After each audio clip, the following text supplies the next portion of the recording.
Yeah. I'm just looking for maybe a breakdown and understanding some of the processes. Wow, you don't realize how nervous you're going to be up here until you're, whew, can't breathe. So I guess my untangling in my mind needs to be about the differences between when you get an impulse to do something that's leading you away from something that you're consciously trying to give your positive attention to. I don't know if I'm making sense yet. That makes sense. So I'm constantly focusing on, say, a person or whatever it is that I want to improve the vibration of myself. So I focus my positive attention. Are you trying too hard? Maybe.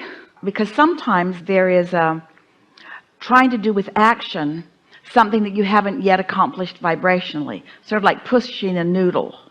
But the alignment, which really is dominant, just keeps sort of dominating, and so the things that you think you're trying to do just keep not working out. This is the answer, and we think you'll hear it easily, because in all that efforting, in that trying too hard, you are stepping all over the toes of the path of least resistance.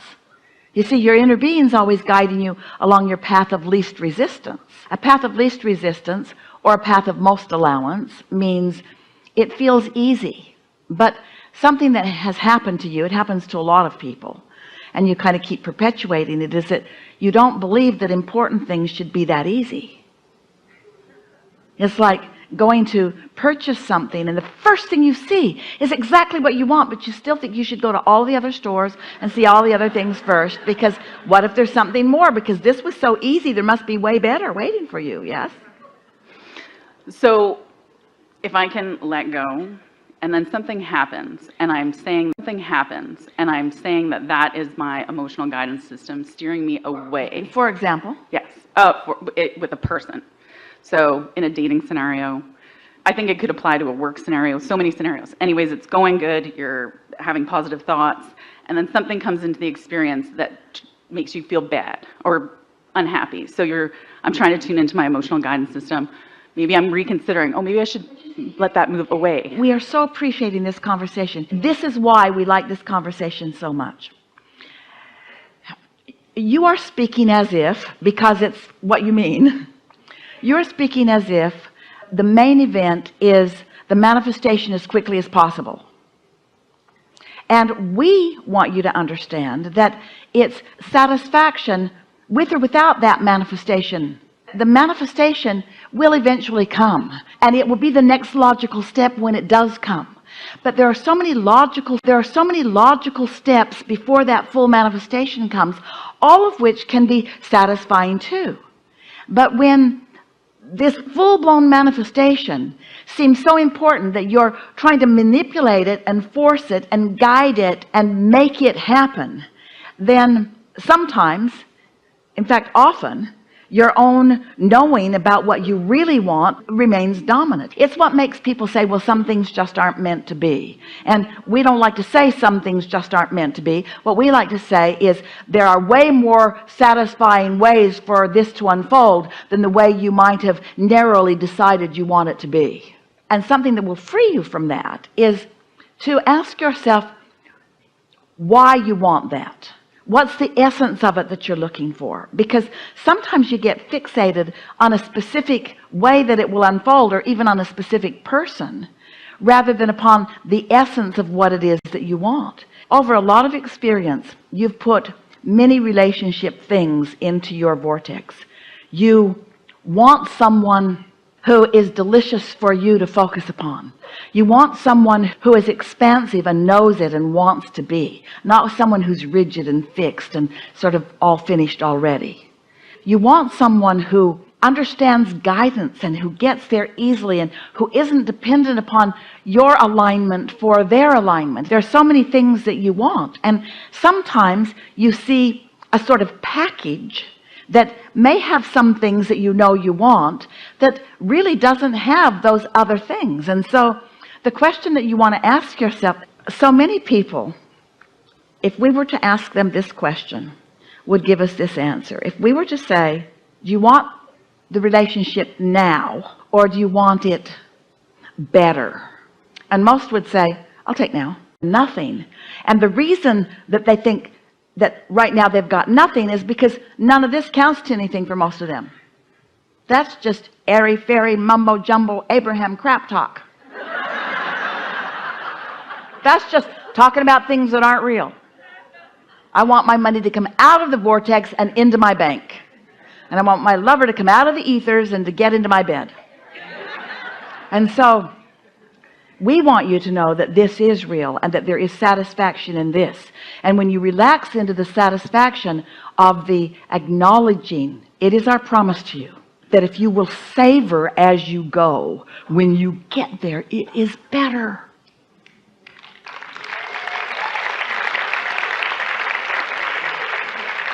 So with the particular person that I have in mind, I've been doing this dance, and I'm grateful for all the contrast for sure. And I see that. And when it gets too much, I pull back and give it space. Trying too hard, trying too hard, trying too hard, trying too hard, trying too hard, trying too hard, trying too hard, way too hard, trying way too hard, trying way too hard, trying too hard, thinking too much, trying too hard, moving to a specific end, trying too hard, trying to manipulate the laws of the universe, trying too hard, trying to make it happen, trying too hard, not going with the flow, trying too hard, not surrendering at all, Dorothy, trying too hard, trying too hard, trying too hard.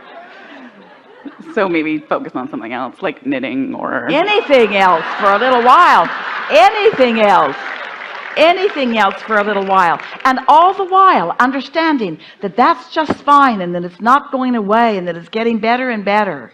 Do you want to make it happen? No. This is so helpful. Do you believe, does it make sense to you that you've already done the creative step one work that has created what you want? That's the all-time most important question. Do you believe that your relationship is already in your vortex? Then why are you trying to make it out of mud? Terrible habit.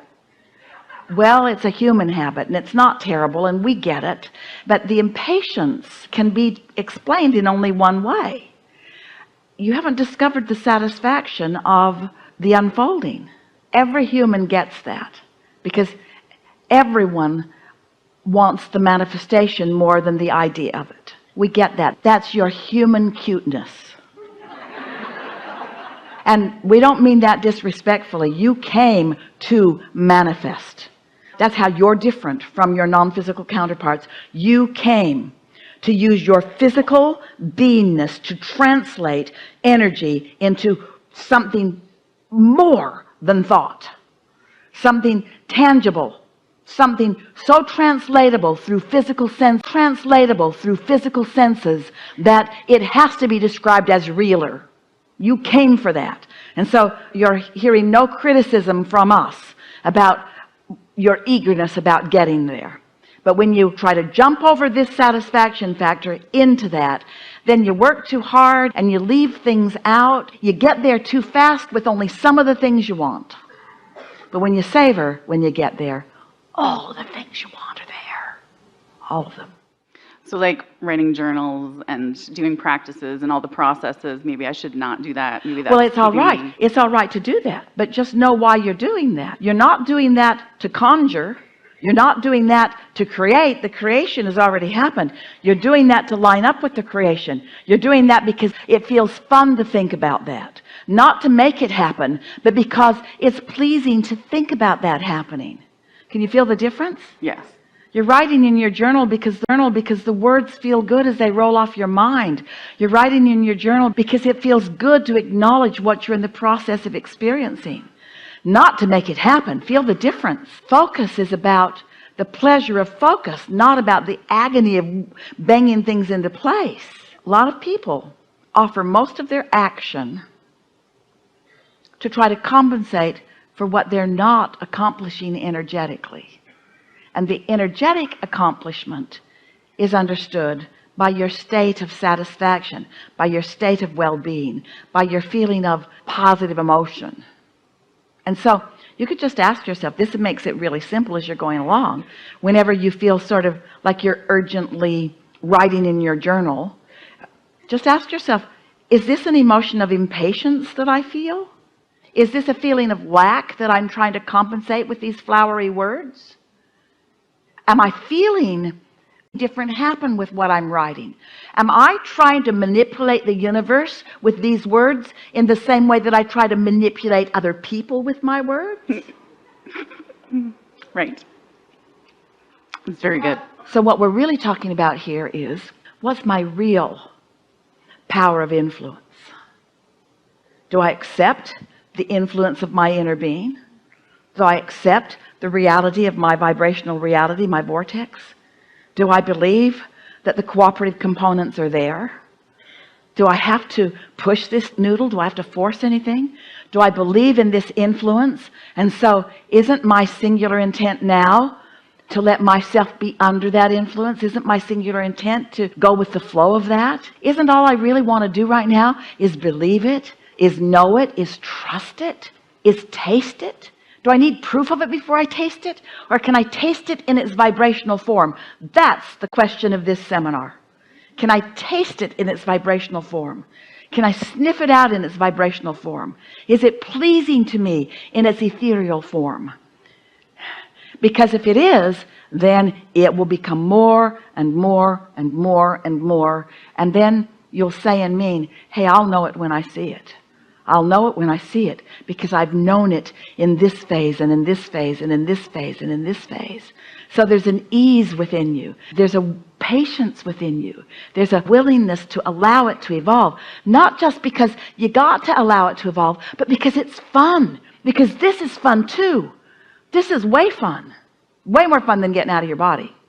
Being in your body, exploring all of this vibration that's all pointed toward, all coming into stronger and stronger and stronger and stronger focus, until suddenly, and it will feel sudden because you'll turn a corner just like so many corners you've turned, and there what you're looking for will be, and you acknowledge, aha, yeah, I know you. And there's no resistance on the part of the other, because that wasn't part of all of this. There's no confusion on the part of the other, because that wasn't part of all of this. There's absolute knowing. You know, the other knows. No matter what the other knows. No matter what the other is. Helpful? Yes, very much.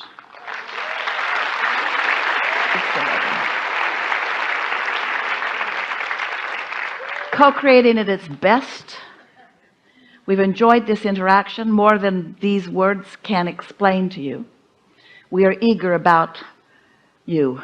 We are eager about where you now are. We're eager about the feeling that surrounds you. We're eager about what you're allowing next. We're eager about what you just understood. We're eager about where that will lead.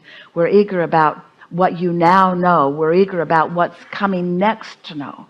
We're eager about everything about your life experience. The eagerness that we feel is right there, ripe and ready for you to feel too. Feel a little more eager than before? There is great love here for you. And for now, we are complete.